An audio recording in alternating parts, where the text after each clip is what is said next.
Welcome back to media Chhattisgarh. तारीख 30 दिसंबर 2025 दिन मंगलवार और हिंदी तिथि 10वीं। तो चलिए बिना किसी देरी के करते हैं शुरुआत आज की पहली और बड़ी खबर से।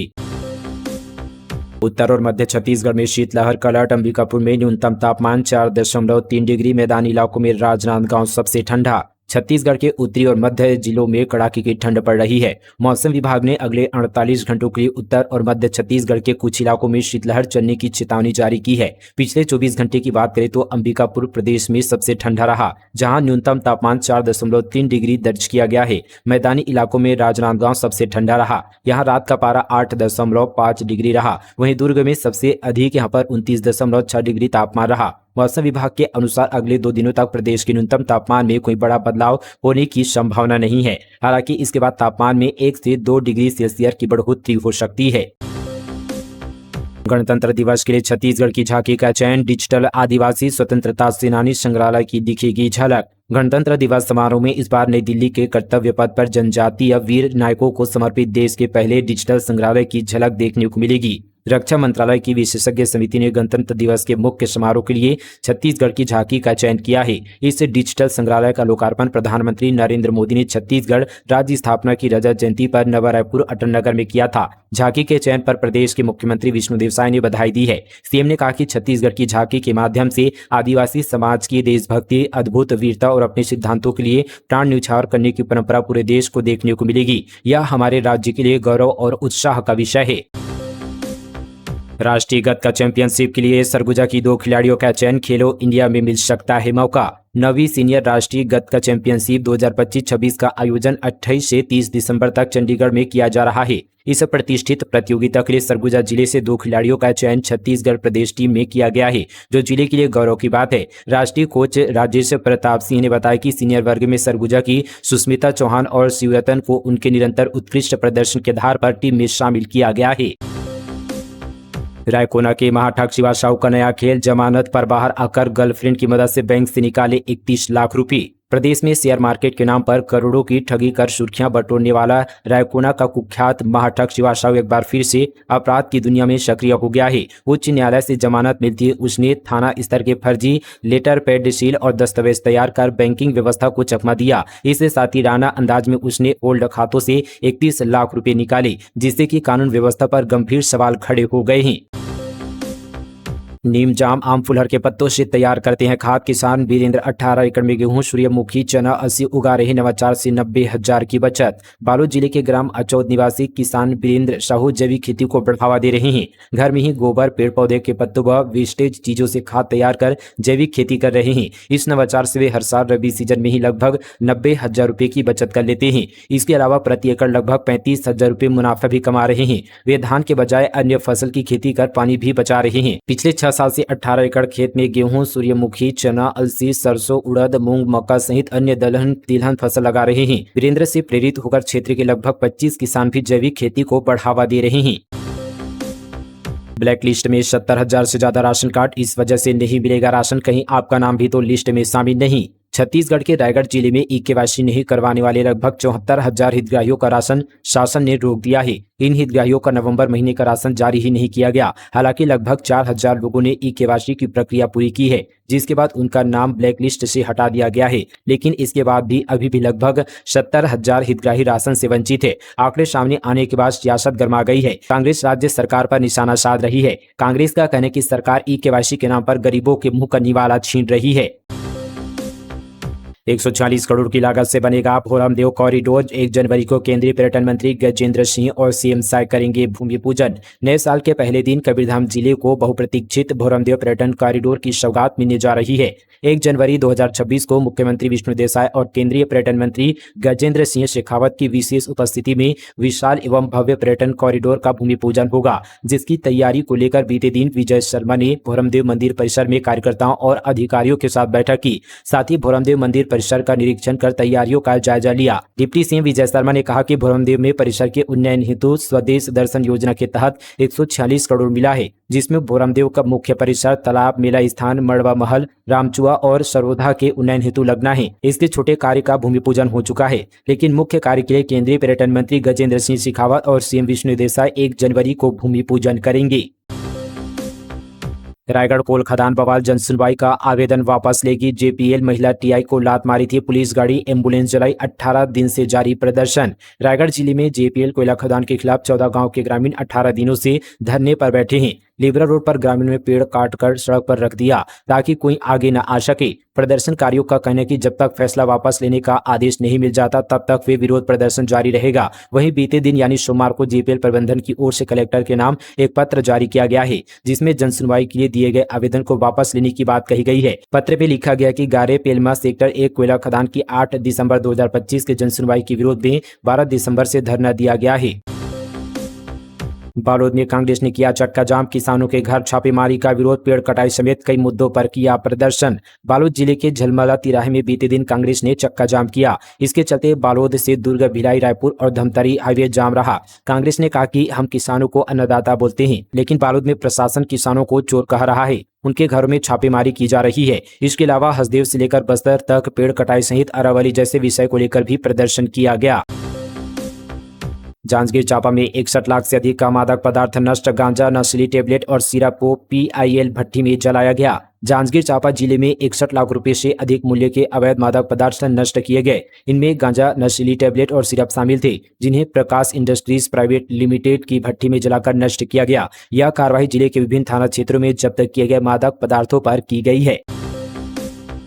मतांतरितों को आरक्षण देने से वंचित करने की मांग, 10 लाख आदिवासी जाएंगे दिल्ली। मतांतरितों को आरक्षण से वंचित करने की मांग को लेकर जनजातीय समाज ने राष्ट्रव्यापी आंदोलन की तैयारी तेज कर दी है। इसी संदर्भ पर 22 मई 2026 को प्रस्तावित दिल्ली चलो आंदोलन की अंतिम रूपरेखा तय करने के लिए रविवार को जनजातीय सुरक्षा मंच की बैठक आयोजित की गई थी। इसकी अध्यक्षता मंच के राष्ट्रीय संयोजक गणेश राम भगत ने की, जिसमें देश भर से आदिवासी नेता एकत्रित हुए। उन्होंने आंदोलन की रणनीति, समय सारणी और राष्ट्रीय स्तर पर दबाव बनाने की ठोस योजना पर विचार विमर्श किया। बैठक के बाद भगत ने कहा कि डिलिस्टिंग का अर्थ है कि मतांतरितों को आरक्षण और अन्य सरकारी सुविधाओं से वंचित करना। यह जनजातीय समाज की प्रमुख मांग है। जनजातीय सुरक्षा मंच इस मुद्दे पर वर्षों से आंदोलन कर रहा है। अब इसे व्यापक रूप देते हुए 22 मई 2026 को दिल्ली चलो आंदोलन की घोषणा की गई है। इस आंदोलन की तैयारी के तहत जसपुर से पहले मध्य प्रदेश के बैतूल, छत्तीसगढ़ के राजनांदगांव और गुजरात के सूरत में राष्ट्रीय स्तर की बैठक आयोजित की जा चुकी है। बीते दिन जसपुर में बैठक हुई, जिसमें जसपुर, रायगढ़, कोरबा, सरगुजा, बलरामपुर और कोरिया जिले के पदाधिकारी और कार्यकर्ता शामिल हुए।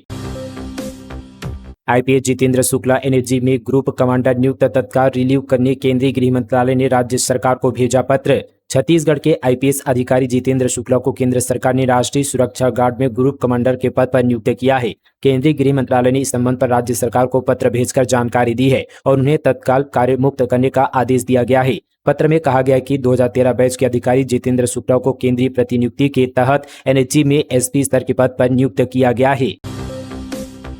दुर्गानगर के 120 परिवारों को पीड़िता में विस्थापित करने के प्रस्ताव का विरोध, झुग्गी बस्ती के लोगों ने जोन कमिश्नर को सौंपा ज्ञापन। राजधानी रायपुर के दुर्गानगर के 120 परिवारों को शहर से दूर पीड़िता में विस्थापित करने के प्रस्ताव का ईडब्ल्यूएस परिवार संघ ने विरोध किया है और दुर्गानगर में ही पुनर्वास की मांग के लिए महापौर के नाम जोन कमिश्नर अरुण ध्रुव को ज्ञापन सौंपा। अपनी मांग को लेकर झुग्गी बस्ती वासियों ने नगर निगम के सामने प्रदर्शन किया। प्रदर्शनकारियों का कहना है कि हम दुर्गानगर बस्ती वासियों को हमारे पुश्तैनी आवास से विस्थापित करने के निर्णय का विरोध करते हैं। झुग्गी बस्ती वासियों ने कहा कि नगर निगम द्वारा दुर्गानगर के लगभग 120 परिवार जो कि यहाँ पर 60 से 70 वर्षों से यहाँ निवासरत है, जो शहर से लगभग 15 किलोमीटर दूर पीड़ित इलाके में स्थानांतरित करने का प्रस्ताव पूर्णतः अस्वीकार है। प्रस्तावित स्थान पर न तो बुनियादी सुविधाएं जैसे कि बिजली, पानी और न ही रोजगार के अवसर जो हमारे आजीविका, बच्चों की शिक्षा और स्वास्थ्य के लिए भविष्य को संकट में डालेगा।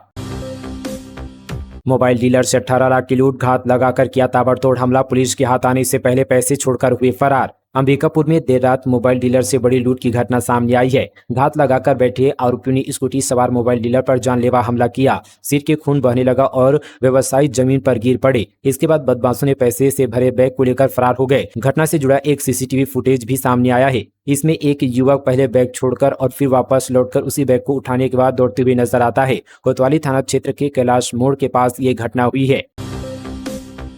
डिप्टी सीएम ने गिनाई नगरीय प्रशासन विभाग के 2 सालों की उपलब्धियां। अरुण साव ने कहा पीएम आवास योजना शहरी 2.0 में 1,32,000 आवास निर्माण का लक्ष्य। मार्च 2026 तक 50,000 मकान किए जाएंगे स्वीकृत। नवा रायपुर स्थित छत्तीसगढ़ संवाद ऑडिटोरियम में आयोजित प्रेस कॉन्फ्रेंस में उप मुख्यमंत्री एवं नगरीय प्रशासन मंत्री अरुण साव ने पिछले 2 वर्षों में हुए नगरीय प्रशासन विभाग के कार्यों और आगामी कार्य योजनाओं की जानकारी दी। साव ने कहा कि राज्य में प्रधानमंत्री आवास योजना शहरी के द्वितीय चरण प्रधानमंत्री आवास योजना शहरी 2.0 के अंतर्गत सभी शहरों में डोर टू डोर सर्वेक्षण का कार्य प्रगति पर है। योजना के अंतर्गत कुल 1,32,000 आवास निर्माण का लक्ष्य है, जिसमें बीएलसी अंतर्गत 1 लाख, एएचपी अंतर्गत 27,000 एवं 5,000 रेंटल हाउसिंग सम्मिलित है।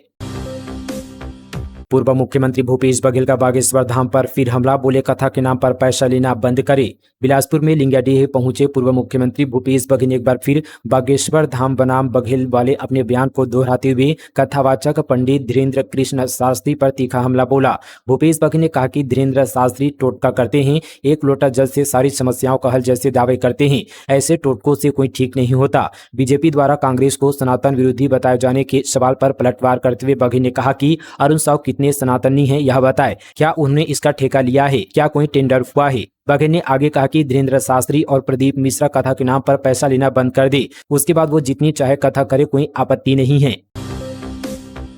15वीं वित्त की राशि नहीं मिलने पर पंचायत प्रतिनिधियों का आक्रोश रैली निकालकर सौंपा ज्ञापन। 15वीं वित्त आयोग की वर्ष 2025-26 की मूलभूत राशि अब तक जारी नहीं होने से जिले के पंचायत प्रतिनिधियों में आक्रोश बढ़ता जा रहा है। बीते दिन सरपंच, जनपद सदस्य, जिला पंचायत सदस्य एकजुट होकर जनपद पंचायत महासमुंद परिसर में एकत्र हुए और रैली निकालते हुए जिला पंचायत पहुंचे। प्रतिनिधियों ने जिला पंचायत सीईओ को ज्ञापन सौंपकर शीघ्र राशि आवंटन का प्रशासन को भेजने की मांग की है।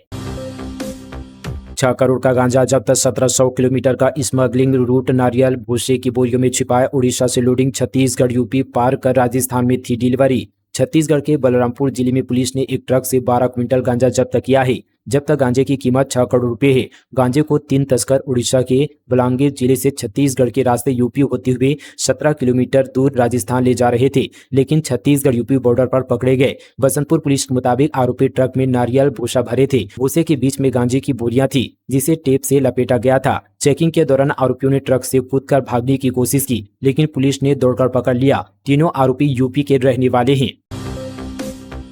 फाइल में कैद लेमरू हाथी, रिजर्व बजट में 20 करोड़ रुपए खर्च, कौड़ी भर नहीं। जंगलों में हाथी और इंसानों के बीच छिड़ाखूनी संघर्ष थमने का नाम नहीं ले रहा है, लेकिन वन विभाग के आला अधिकारी कुंभकर्णी नींद में सोए हुए हैं। पूर्वा से सरगुजा की सीमा तक लगे प्रदेश के सबसे महत्वपूर्ण लेमरू हाथी रिजर्व परियोजना प्रशासनिक लापरवाही की भेंट चढ़ गई है। आलम यह कि वित्तीय वर्ष 2024-25 में इस प्रोजेक्ट के लिए 20 करोड़ की राशि बजट में रखी गई थी, लेकिन विभाग एक कार्य योजना तैयार नहीं कर सका। नतीजा, धरातल पर फूटी कौड़ी भी खर्च नहीं हुई और हाथी मानव द्वंद का ग्राफ आसमान छू रहा है। हाथी मानव द्वंद की आग सबसे ज्यादा सरगुजा और बिलासपुर वनवृत्त में धधक रही है।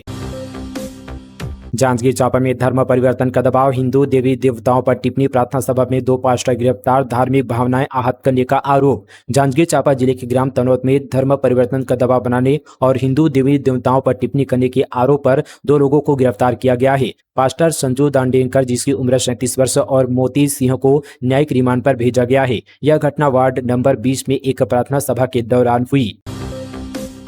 सोने चांदी के दाम लगातार 5वें दिन ऑल टाइम हाई पर। चांदी 2,43,000 किलो पर पहुंची, सोना 1,38,000 के पार हुआ। सोने चांदी के दाम लगातार 5वें कारोबारी दिन ऑल टाइम हाई पर पहुंच गई। Indian Boolean and jeweller association के अनुसार 10 ग्राम सोना 1,38,161 रुपये पर ओपन हुआ था। हालांकि इसके बाद ये 1,175 रुपये गिरकर 1,36,781 रुपये प्रति 10 ग्राम पर बंद हुआ। इससे पहले ये 1,37,956 रुपये प्रति 10 ग्राम पर था। वहीं चांदी भी 2,43,483 रुपये किलो पर पहुंच गई थी। हालांकि इसके बाद यह थोड़ा नीचे आई और 7,333 रुपये घटकर 2,35,440 रुपये पर बंद हुई। इससे पहले यह 2,28,107 रुपये पर थी। इस साल सोना 60,619 रुपये और चांदी 1,49,423 रुपये तक महंगी हो चुकी है।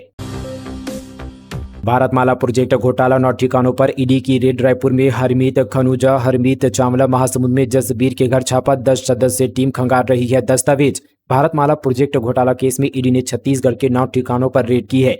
रायपुर में हरमीत सिंह खनुजा और महासमुंद में मेघ बसंत इलाके में स्थित व्यवसायी जसबीर सिंह बग्गा के निवासी पर छापेमारी की है। हरमीत खनुजा के ससुर हरमीत चावला एक करीबी के घर कार्रवाई जारी है। मेडिकल कॉलेज में प्रोफेसर के 50 पद खाली, छात्र खुद कर रहे हैं मेडिकल की पढ़ाई। मेडिकल कॉलेज अस्पताल के संचालन को 4 साल बीत चुके हैं। लंबे अंतराल बाद भी पीजी क्लास के लिए प्रोफेसर के आवश्यक 96 पद में से 50 पद खाली है। प्राध्यापकों की पर्याप्त भर्ती नहीं होने की वजह से अध्ययनरत विद्यार्थियों को स्वाध्याय के दम पर ही पढ़ाई करनी पड़ रही है। नियमित प्राध्यापकों की कमी ने मेडिकल शिक्षा की लचर व्यवस्था को उजागर कर दी है। मेडिकल कॉलेज में पीजी कक्षा संचालन के लिए 3 स्तर के प्राध्यापकों की नियुक्ति करने का प्रावधान है। इनमें प्राध्यापक के अलावा एसोसिएट और असिस्टेंट प्रोफेसर शामिल है। 22 आवश्यक पदों में केवल 4 पद ही भरे हैं। इससे अध्यापक का अनुमान लगाया जा सकता है। तेरे बिना नहीं रह सकता कहकर झांसा दिया, संबंध बनाया, शादी करने घर से भगाया, बाइक में बिठाकर केरल ले गया, झारखंड में मिली नाबालिग। जसपुर जिले में शादी का झांसा देकर नाबालिग से मामला सामने आया है। 2 साल पहले दीदी की शादी में आए अशोक यादव, जिसकी उम्र 21 साल बताई जा रही है, नाबालिग से दोस्ती की, फिर फोन पर ही शादी की बात कही और नाबालिग से कहा कि वो उसके बिना नहीं रह सकता। ऐसे कहकर लड़की को अपने झांसे में लिया। जसपुर जिले में डिजिटल शिक्षा को बढ़ावा देने की बहस, सीएमसा की मौजूदगी में प्रशासन, एसईसीएल और ईडीसीआईएल के बीच एमओयू। मुख्यमंत्री विष्णुदेव साय ने बीते दिन बगिया में जसपुर जिले के शासकीय विद्यालय में डिजिटल शिक्षा को बढ़ावा देने नई पहल की है। इसका उद्देश्य विद्यालय में गुणवत्तापूर्ण और आधुनिक शिक्षण सुविधाएं उपलब्ध कराना है। शकुंतला सिंह पोते के जाति प्रमाण पत्र मामले की सुनवाई फिर टली। अब 29 जनवरी 2026 को होगी सुनवाई। बलरामपुर जिले के प्रतापपुर वाटफनगर विधानसभा क्षेत्र से भाजपा विधायक शकुंतला सिंह पोते के कथित फर्जी जाति प्रमाण पत्र मामले की सुनवाई बीते दिन होने वाली थी। कर्मचारियों की हड़ताल के कारण जिला स्तरीय सत्यापन समिति के सदस्य उपस्थित न हो सके, इसके लिए सुनवाई टाल दी गई। अब अगली सुनवाई की तारीख 29 जनवरी 2026 को रखी गई है। कलम बंद काम बंद आंदोलन, जांजगीर चांपा में प्रदर्शन, 10,000 से अधिक कर्मचारी शामिल, जिला अस्पताल में ओपीडी बंद। जांजगीर चांपा जिले में अधिकारी कर्मचारी फेडरेशन के बैनर तले 3 दिवसीय निश्चितकालीन कलम बंद काम बंद हड़ताल शुरू हो गई है। फेडरेशन की 11 सूत्री मांगों को लेकर कर्मचारियों ने सी मार्ट परिसर में धरना प्रदर्शन किया और राज्य सरकार के खिलाफ जमकर नारेबाजी की। मोदी की गारंटी पूरा नहीं करने का आरोप लगाया। बीजापुर जिले में 15 किलो आईडी बरामद, कांडला परती में 5 किलोग्राम, मुनगा में 10 केजी वजनी आईडी किया नष्ट। बीजापुर जिले के 2 अलग अलग क्षेत्र से 15 किलो आईडी बरामद किया गया है। ग्राम कांडला परती में 5 किलोग्राम वजनी आईडी प्लांट जब्त किया गया। वहीं सीआरपीएफ की 214वीं वाहिनी और जिला बल की संयुक्त टीम ने सर्चिंग अभियान के दौरान उसे मौके पर ही नष्ट किया गया। बेमेतरा में सीएम साय ने कहा, बाबा गुरु घासीदास का संदेश देश दुनिया के लिए प्रासंगिक। मुख्यमंत्री विष्णुदेव साय बीते दिन बेमेतरा जिले में आयोजित गुरु घासीदास लोक कला महोत्सव एवं राज्य स्तरीय ओपन पंथी नृत्य प्रतियोगिता में शामिल हुए। सीएम साय ने कहा कि संत शिरोमणि बाबा गुरु घासीदास का मनखे मनखे एक समान का संदेश संपूर्ण मानव समाज, देश और दुनिया के लिए आज भी प्रासंगिक है, जो सामाजिक समरसता, समानता और भाईचारे का मार्ग दिखाता है। मुख्यमंत्री ने कार्यक्रम में नवागढ़ क्षेत्र के विकास के 165 करोड़ 54 लाख रुपए की लागत वाले यहाँ पर 44 विकास कार्यों का लोकार्पण एवं भूमि पूजन किया। इस मौके पर उन्होंने प्रधानमंत्री आवास योजना के अंतर्गत नवनिर्मित लगभग 950 पूर्ण आवासों का गृह प्रवेश के लिए हितग्राहियों को घर की चाबी भी भेंट की। उन्होंने बेमेतरा जिले में सिंचाई परियोजना के विस्तार के लिए 40 करोड़ रुपए, नवागढ़ की 10 ग्राम पंचायतों को सीसी रोड निर्माण के लिए 5-5 लाख रुपए की घोषणा की। किसान के नाम पर व्यापारी का धान खपाने की कोशिश, 200 बोरी और वाहन जब्त। गौरेला पेंडा मरवाही के धान खरीदी केंद्र में प्रशासन की अचानक दबिश से हड़कंप मच गया। जांच के दौरान किसान के नाम पर व्यापारी का धान खपाने का मामला सामने आया। प्रशासन ने मौके से 200 बोरी धान और एक वाहन जब्त कर पुलिस के सुपुर्द कर दिया। मामले में आगे की जांच जारी है। तो दोस्तों, ये थी आज की छत्तीसगढ़ की तमाम बड़ी खबरें। जाते जाते आपसे एक सवाल है, छत्तीसगढ़ का राजकीय पशु कौन सा है? वे अपना जवाब कमेंट पर जरूर लिखिए। इसी के साथ आज की खबरों को यही विराम देते हैं। कल फिर मिलेंगे नई खबरों के साथ। तब तक के लिए जय जोहार, जय छत्तीसगढ़।